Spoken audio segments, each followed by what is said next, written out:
안녕하세요, 재민입니다. 이번 시간에는 소프트웨어가 만들어지는 과정이라는 주제를 한번 얘기해보고 싶어서 꺼내왔습니다. 요즘 이제 말만 하는 내용이 너무 많은데 그 좀 중요한 내용이라고 저는 생각을 해서 한번 따로 얘기를 해보면 좋겠다 싶어서 해보려고 합니다. 제가 이제 코드와 소프트웨어를 바라보는 관점이고 소프트웨어가 성숙해지는 과정이라고 생각하는데요.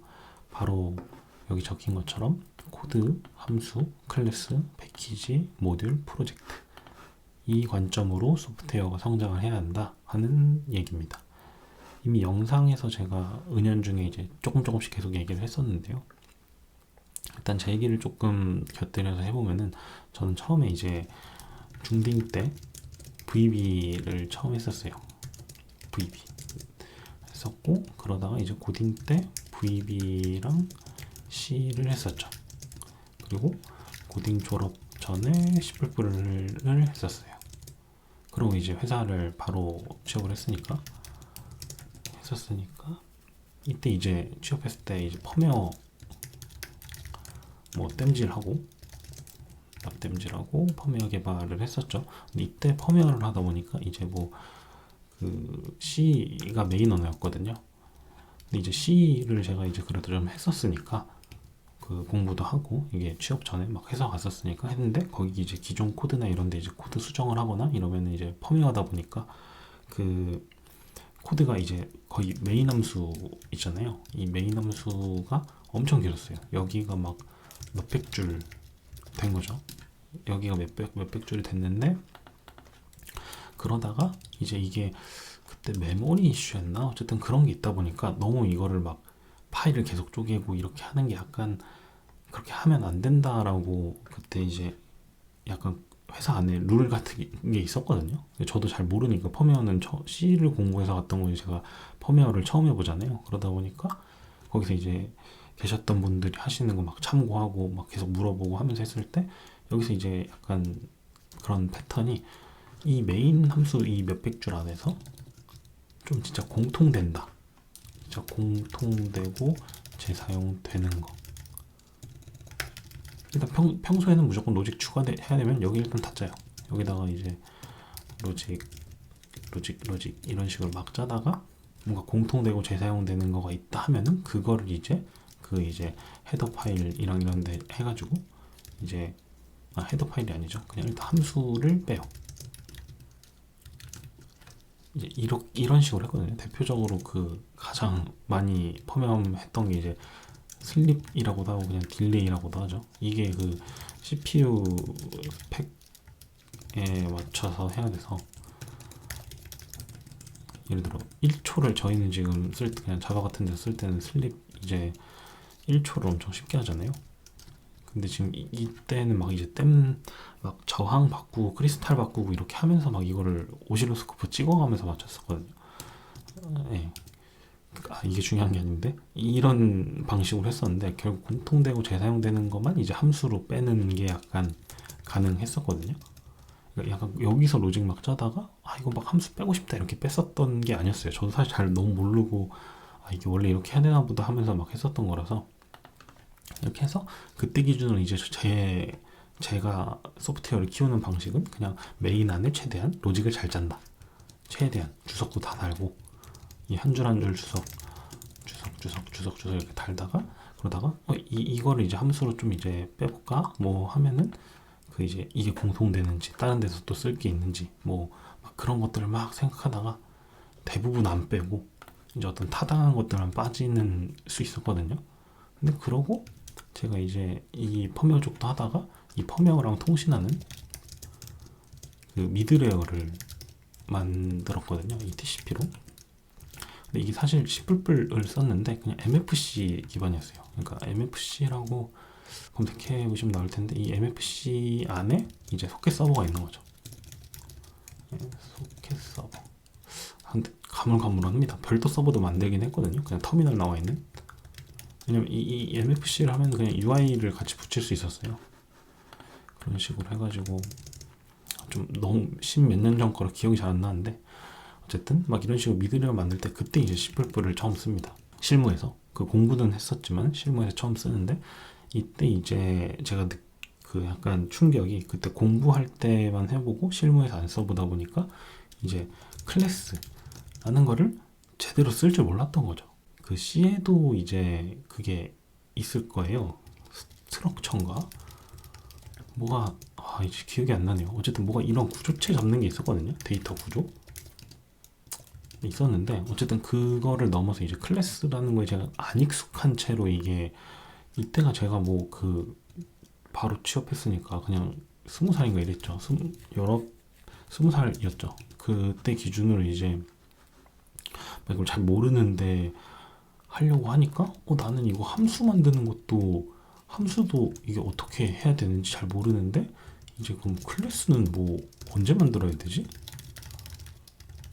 막 이런 거였죠. 제가 바로 이제 졸업한 그 개발자가 이거를 어떻게 바로 알겠어요. 그래서 이제 막 그때 이제 이거 클래스를 뭐 언제 만들어야 되지? 뭐 하지? 막 하다 보니까 이제 그때 이제 OOP니 뭐니 이런 것들을 접하게 됐죠. 그때 계셨던 분들이 이제 코드를 짜놓으신 것도 있었고 선임 분들 같은 분들이 만들어 놓은 코드 참고하고 MFC 프로젝트 보서 까보고 MFC가 뭔지 공부하고 그러면서 이럴 때 쓰고 뭐 이렇게 해야 되는구나 뭐 이런 것들을 했었단 말이죠. 그래서 일단 제가 그때 또 이제 확장됐던 제 세상은 이게 코드를 일단 짜고 함수가 나오고 이 함수들을 또 모아서 이제 모아서 어떤 클래스를 만들면 이게 소프트웨어가 좋게 만들 수 있구나 라는 게 제 딱 인지 수준이었거든요. 이게 진짜 한 14년 전인가 뭐 어쨌든 막 이런 딱 그 수준인데 그 상황에서 이제 좀 더 시간이 지났어요. 제가 이제 여기서 이제 그 병특을 다 마치고 이제 병특을 마치기 전에 한번 어쨌든 뭐 회사를 옮겼는데 그런 데서 이제 또 그 ASP.NET 이런 걸 씁니다. C# 이거를 쓰고 그리고 그 회사 기준 끝물쯤에 이제 스프링을 접해요. 스프링 3점대였을 거예요. 그 SI 나가고 막 그랬었는데 솔루션도 내부 솔루션 만들면서 그 통합하러 다니고 이런 시절이었는데 그러니까 이런 걸 하다 보니까 이제 어쩌다가 또 그때 같이 계셨던 형이 되게 그래도 훌륭하신 분이라서 또 모듈이라는 걸 또 알게 돼요. 그래서 내가 이게 내 기준에서는 이게 무조건 끝이었는데 그러니까 사실 정확하게 말하면 이거였죠. 코드, 함수, 클래스, 프로젝트 이런 식으로 성장하는 게 저의 그 기준이었거든요. 그러니까 클래스가 많아지고 뭔가 이게 이 한 뭉탱이가 엄청 커지면은 그 다음 바로 무조건 프로젝트로 가는 방식이었단 말이죠. 근데 그 이제 스프링 쪽으로 하고 자바 쪽으로 하고 그때 계셨던 같이 했었던 형이 막 모듈 구조 이런 거 보여주고 하면서 이게 모듈이라는 게 또 있구나. 그럼 이걸 또 어떻게 쓸 수 있을까? 막 이런 삽질을 엄청 막 만들면서 하고 그리고 그 형한테 보고 배우고 막 이런 식으로 했었던 거죠. 그런 측면에서는 결국은 최종적으로 지나간 게 패키지를 빼먹었네요.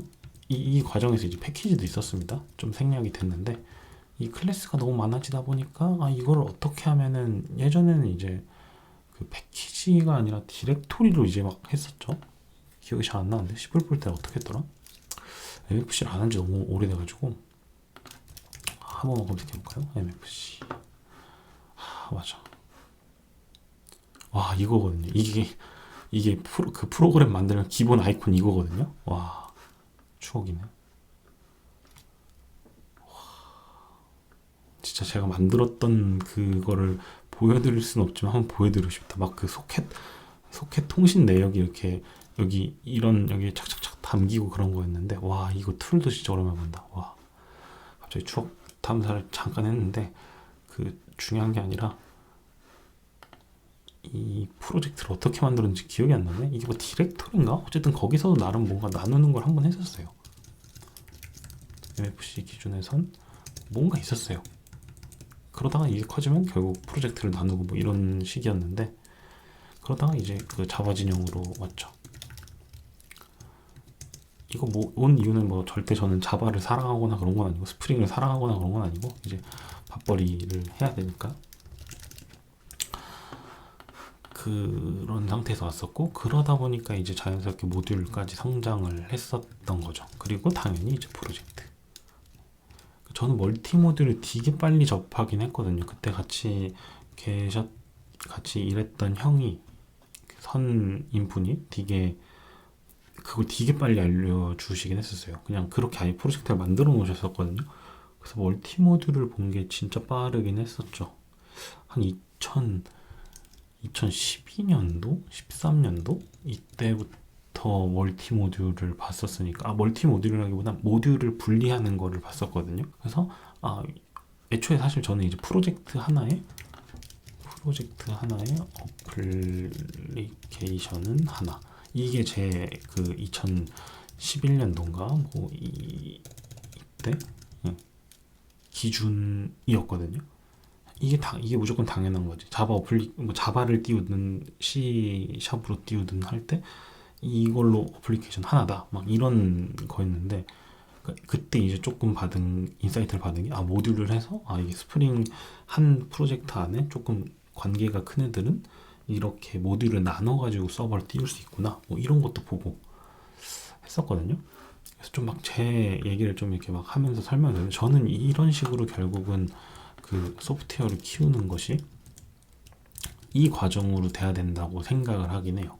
그러니까 사실 제가 이 말씀을 이제 왜 막 제 얘기를 하면서 이렇게 들었냐면은 제가 이렇게 경험을 하다 보니까 소프트웨어가 결국 작은 것부터 이제 성장을 시켜야 한다는 게 맞다는 생각이 들었어요. 반대로 이제 만약에 우리가 뭔가 하는데 어떤 의사결정을 하는데 모듈을 먼저 만든다거나 뭐 제가 이전 이미 올라갔겠지만 이 영상에서 뭐 말씀드리긴 했지만 모듈을 이 멀티 모듈이 대단한 것도 아닌데 모듈을 먼저 만들려고 하거나 아니면은 패키지를 너무 섣부르게 찍거나 아니 프로젝트를 더 큰일이죠 이거는. 그러니까 그렇게 할 게 아니라 우리가 어떻게 보면 소프트웨어를 성장시킨다고 하는 관점에서는 코드를 최대한 잘 짜보고 그걸 또 이제 함수로 나누고 그 함수들이 어떤 응집을 위해서 이제 클래스를 만들어 본다거나 뭐 그 공통점을 계속 보는 거죠. 그리고 어떤 우리가 이제 클래스라는 그 묶음을 응집을 계속 시킨다는 개념으로 말씀드린 겁니다. 그리고 클래스가 너무 많아지면 패키지를 이제 잘 관리해보고 그런데 패키지가 너무 많아지면 또 모듈도 고민해보고 그리고 모듈들이 너무 많아지고 이게 다 있는 게 맞나? 라고 했을 때 프로젝트를 나눠보고 그러니까 이런 식으로 좀 소프트웨어를 작은 것부터 단계별로 우리가 탄탄히 해서 이렇게 쌓아 올린다? 이런 느낌이 진짜 중요하다고 생각을 했거든요. 그래서 좀 제가 되게 어디서 봤는지 모르겠는데 되게 좋아하는 말인데 그 소프트웨어는 세포처럼 성장해야 한다. 뭐 이런 느낌의 말이 있었거든요. 어떤 제가 좋아하는 책에서 봤었던 말인데 조금 뉘앙스가 다를 수는 있어요. 근데 이제 세포 같단가 뭐 이런 건데 저는 그거 보고 되게 맞다고 생각을 했거든요. 그래서 그런 측면에서 이제 한번 우리가 생각을 해보면 좋지 않을까 해서 좀 제 얘기를 곁들여가지고 저는 어떤 식으로 이 생각을 했었는지를 한번 말씀드리면 좋겠다 싶어서 얘기를 한번 해봤습니다. 좀 왔다리 갔다리 또 오랜만에 생각 없이 계속 말했는데 봐주셔서 감사합니다.